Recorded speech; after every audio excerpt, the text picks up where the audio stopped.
Hello, Wonderhussy here, camping solo at an ultra super duper desolate mine camp way up in the mountains at the end of a very rugged canyon. If you watched part 1 and part 2 of this video series, well, then you remember I came up the canyon and I explored a bunch of old mining camp ruins, and then I came further up the canyon and explored these cool old mine camp buildings, including this really neat little cabin. And now, welcome to part 3 of the video, which is where I spend the night all by myself at this old, deserted mine camp. And I don't know, looking around, what's so creepy about it anyway? I mean, the only thing I see that gives me pause is the snow on top of the mountains over there. And it is going to be cold tonight. It's already chilly.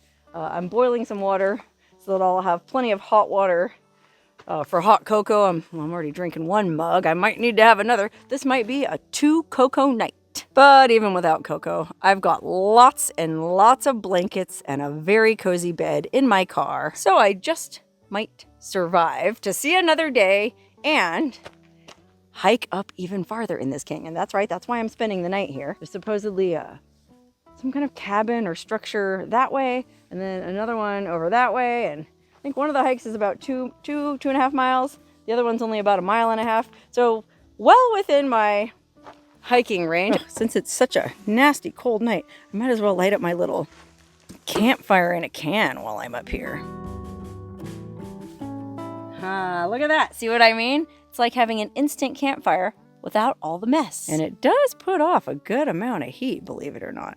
Anyway, my water just finished boiling, and you're probably wondering, what's for dinner? Unfortunately, I'm just being lazy tonight and making a dehydrated mountain house breakfast skillet. It says it has shredded potatoes, scrambled eggs mixed with pork, sausage, peppers, and onions.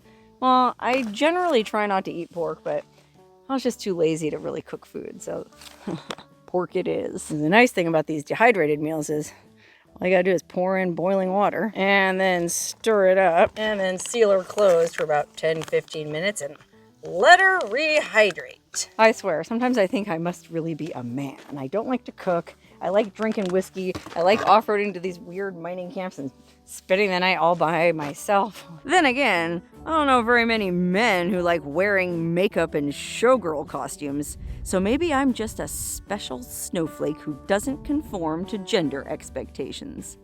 Whatever the case, I huffed down my breakfast skillet and hit the sack early so I'd be ready for a long day of hiking.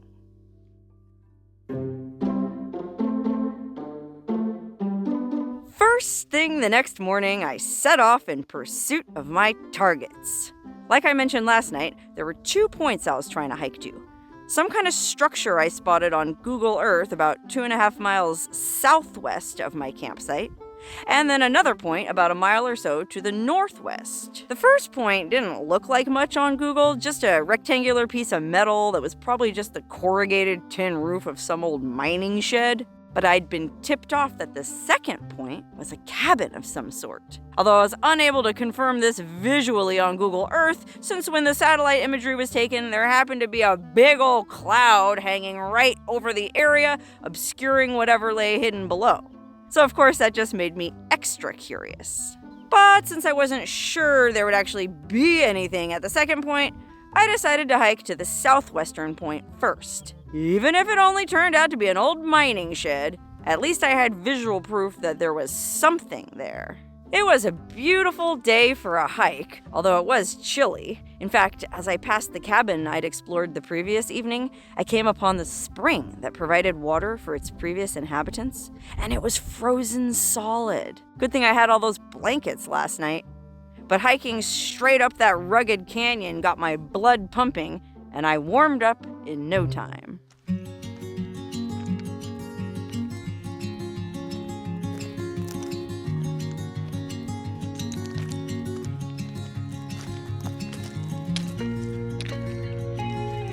Oh, look, it's the ruins of an old mine. Well, that makes sense, because now that I think about it, I never did see a mine at that mine camp. So this must be where they were hauling stuff down from. Holy cow, look at that. Well, it looks like there might be an adit up there. I feel like I better go up.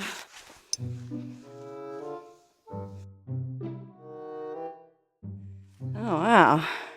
At the end of a... Well, I thought from below that it was rail tracks, but I guess some kind of walkway. And then it leads back here. Oh, gosh. Look at that. What is that, like a tractor? And look at the size of this turnbuckle. Holy cannoli. I guess this thing was holding up. Let me see. Well, there's braided steel cable that's all coiled up there. I don't know what it was holding up. All I know is there's a mine at it, and I better at least poke my nose in. Oh dear, look at that. Oh, you might not be able to tell, but it looks like it goes up and over. And even deeper down into the bowels of the earth. But, you know what?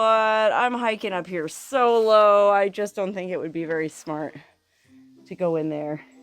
Especially because this isn't even where I'm trying to go. I'm trying to find this metal roof of something, and well, according to Google, I'm about halfway there, and it looks to me like there's a road going right up that mountain there, and I'll bet you anything that leads to it. So I gotta stay focused and not go spelunking in any abandoned mines. Not today, Satan. Oh my God, but look at this entrance. There's probably like 1,000 mountain lions in here. Oh my God, look at this. This is wild. Oh my God, look here. It's an old box of Ore-Ida hash browns with an old can of California boysenberries. All right, well, I know I just said not today, Satan, but oh my gosh, let me just take a little peek. I mean it, I'm not gonna go too far. I mean, this thing looks like it's collapsing every second. Oh God, I mean, I think that means mine explorers have been in here. There is no mine in the Mojave that some yahoo hasn't explored already. Oh wow, this is crazy.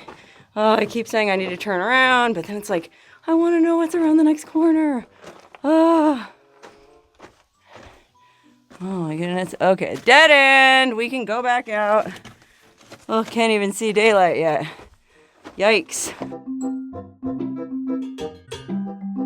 Okay, no more poking around in abandoned mine adits while you're exploring a very remote part of the desert alone. I got back on the trail, heading towards this mysterious roof-shaped object I had pinned on my map.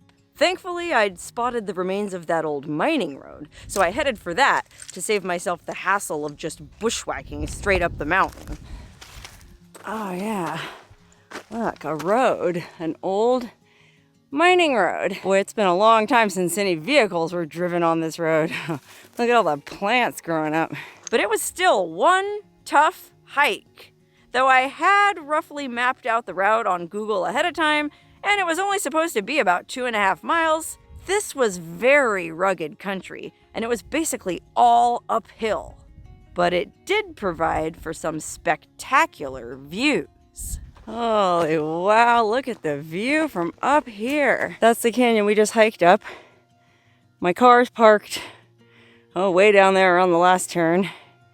There's that mine I just explored. No telling what else we're gonna find on this hike. I kept climbing and climbing, heading higher and higher into the mountains until I was above the tree line, and I even started to see some patches of snow. Oh ho! There's a footprint in this snow. Oh, I didn't mean for that to rhyme. Okay, that's where I just stepped. But just in front of me, look, another footprint. And up ahead, there's more. So that tells me there must be something up here if someone else was foolhardy enough to trek all this way up to the top of the friggin' mountains at the end of this crazy remote canyon. It's nice to know you're not alone. Well, even if I don't find anything cool at the end of this hike, you know what they say. The real treasure are the friends we made along the way. Well, I didn't make any friends, but I sure did see some beautiful scenery.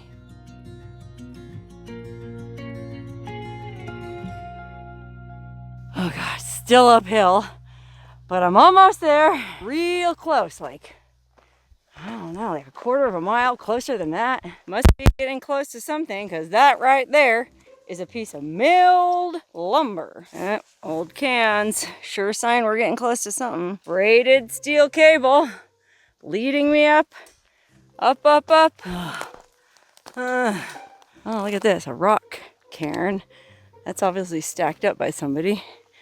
Maybe this is leading to a trail. Yeah, now that the Jeep road disappeared, this is a footpath. Oh dear, now I'm facing a real quandary. Okay, this hike already took way longer than I thought it was going to. I'm real close to whatever it is I'm trying to get to. But according to Google, it's right down there somewhere, and there's no trail going to it. And I don't really feel like just bushwhacking. It doesn't seem safe. Moreover, I did come upon another really busted road that does lead down into this other ravine, at the bottom of which I do see some narrow gauge rail tracks. Let me zoom in. Oh dear. Oh, like I said, I already spent much longer on this hike than I intended and went way higher in elevation than I intended. I really don't feel like descending all that way, because then I have to hike back up and then all the way back to the car. Oh God, what to do? I mean, I just checked Google and I'm only 400 feet. 400 feet from this thing I saw online, but golly, it's 400 real roughy. I mean, that could be 400 feet from where I am. Oh dear. It's probably down in the bottom of that ravine, and I hate to say it, but I just don't feel like, I mean, I'll be honest, it didn't look that exciting enough from Google to make all that worthwhile. Don't hate me. I'll just zoom in on it one more time. Matter of fact, I'll take a picture too. I mean, looking at that, it's pretty obvious to me that what I saw on Google Maps is just a corrugated tin roof of some old shack or shed that they were sorting ore in, 75 years ago. It's not going to kill me if I don't see it up close in person. This other thing that I have pinned, though, is supposed to be a cabin. So that might be a little more interesting. So I hiked all the way back down the mountain to my campsite.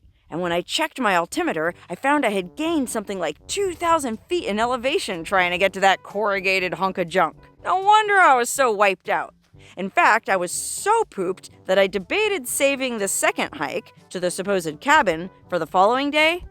But after having a bite to eat and some hot cocoa, all right, I decided to drive back over here to the abandoned mine camp that I went to in the first part of this video series. And to my surprise, there were a bunch of Jeepers here. Matter of fact, you can see the last one of them just disappearing around that corner there. And they were actually super cool young guys. There was a Jeep, a Suzuki, and a Land Rover. And they were just out exploring, doing the same thing I'm doing. They were super cool, but I wanted to make sure they weren't camping here tonight because, I don't know, no, they're not. They went on their way. And so now here I am. It's 2:20. That other cabin or whatever it is up yonder. Do I have the juice in me to go look for it now? It's only 1.5 miles. I got about 2-3 hours of daylight left.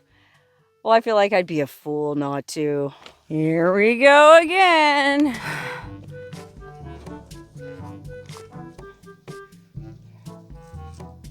Okay, Google says I'm about halfway to this point. I can't even say it's a cabin for sure because, like I said, there was a cloud over it in the satellite imagery. So this might all turn out to be another zonk. But I remain hopeful. There's some very interesting looking machinery up here. Okay, apologies. The sun is right behind this bizarre, massive piece of wreckage. And this is just so unexpected to stumble on in this super desolate, rugged desert canyon. It's even more jarring, like a very jarring sign of man and his infinite, well, we'll just say wisdom. Anyway, I get the impression maybe it fell down because see those little buckets on the side? They're on a chain. So it's like that gear would turn and those buckets would go up or come down full of whatever they were full of. Anyway, you can see there was some kind of mill or something here. There's some pretty extensive timbers left. Something up there on the hill. Something here collapsed. I mean, there was something pretty substantial here. And so that's what this thing had to do with. Let's get a little bit closer.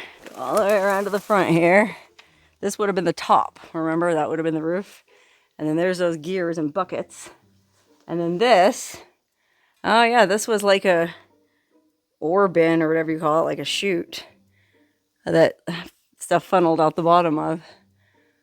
Good golly. Oh, and then you can see up there's like a little platform with a ladder that you would have climbed up. It's hard to visualize this being sideways. But yeah, look at these cool rusty old buckets on this rusty old track. It's not moving anymore. You'd need a lot of WD-40 to move that sucker. When I'm calling you.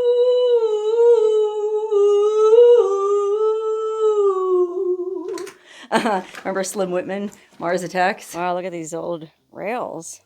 I wonder if there was a little narrow gauge rail up here somewhere. I don't really see a mine at it unless there was one under there and it just collapsed. Could be what happened. But the good news is there's a whole bunch of rusty, busty old junk up ahead for us to poke through. I mean, look how boss this car is.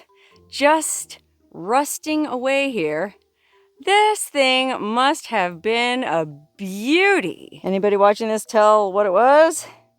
There's the front grille. I don't know, to me it kind of looks like an old, 57 Chevy or old Cadillac or something, just because of those boss fins on the back. Holy cow, look at how shiny the chrome still is. Hi, Mom. That's amazing. Oh yeah, look. It was a Dodge. Oh, holy cow. Mystery solved. Dodge what? I don't know. Oh man, it sure would be cool to pry loose one of these letters and keep them. You know I'm not that type of explorer. I'm just here to look at the old beer cans. I mean, this really is one of the biggest trash heaps I've ever come upon in the desert. Only rivaling the one up by Barker Ranch, which that's a pretty good trash heap too. Yeah, there's old chairs, old 55-gallon drums, lots and lots and lots of old food, coffee cans, beer cans. Well, it looks like part of another car over there. I'm sure there's somebody watching this video that can tell what that truck was just by this rusty old portion of the cab. Am I right? Oh, and then there's the bottom of it too, the back. Isn't that the truck bed? Oh yeah, look, it's a Ford. You can see it on the tailgate, plain as day. It's a girl, my lord, on a flatbed Ford in the middle of a junkyard. That looks like it was probably another truck bed there. No telling what all's in that trash pile, but look over here. Somebody took the time to pull the bumpers off of, I don't know if that's the cars that are in there. Look at how shiny this chrome is. Oh man, that thing is heavy. They used to make everything out of steel. Remember that before plastic bumpers? Look at this one. I mean, there's probably guys who can tell exactly what car both these bumpers came off. Let's see how heavy this back one is. This is beautiful. All sparkling in the sun. Ooh, this one is very heavy too. Man, I bet you anything, you could probably get top dollar on eBay for either one of these old bumpers. I don't know how you'd lug it out of here. And anyway, I'm not a looter. I'm not here to take anything. I'm just here to poke around. Oh, sun's about to go down over the mountains there.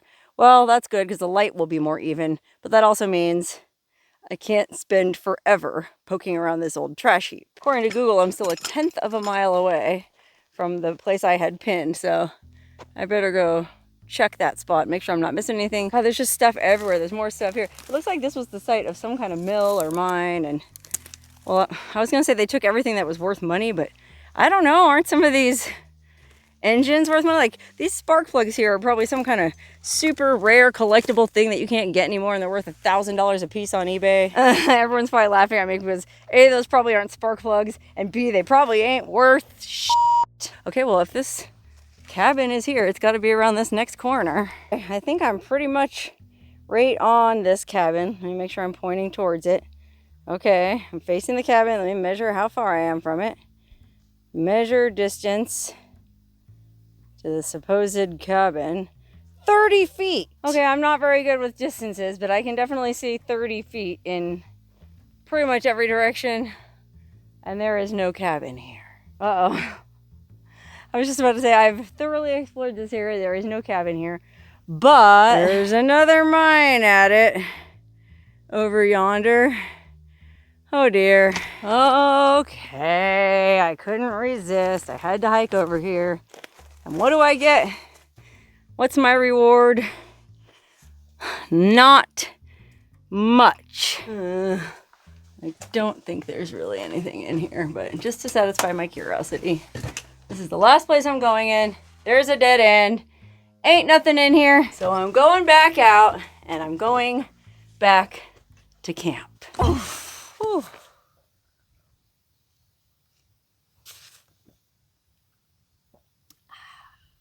Hot cocoa with Jack Daniels to celebrate another successful day of exploring. Sitting here at my little campsite on top of this bluff overlooking this gorgeous canyon. That's the way I gotta drive back down in the morning. But for tonight, well, I'll be sleeping right here. I don't know if this day turned out to be a bust or successful or what. I didn't find a cabin, but I did find some pretty cool mining wreckage and some pretty interesting old cars. And oh God, I calculated it and I think I spent like 6.5 hours hiking today. I'm exhausted. And was that all worth it just to find a couple of old bumpers in the desert? Well, I'm not sure. But I did scratch that itch. My curiosity. I was so curious what was hidden beneath that cloud on Google Maps. And I was so curious about what that weird shed was. That one I'm still going to have to come back and scratch. But it actually reminds me of this patch I have. Somebody gave to me. You don't know if you don't go. If I was a tattoo kind of hussy, I'd probably get this tattooed on my, well, forehead or someplace, because boy howdy, this basically says it all. You don't know if you don't go. And that's why even if you spend 6.5 hours hiking all over these dang mountains just to find a couple of rusty old bumpers, it's worth it. Or at least that's how I feel. Hope you do too. Ooh.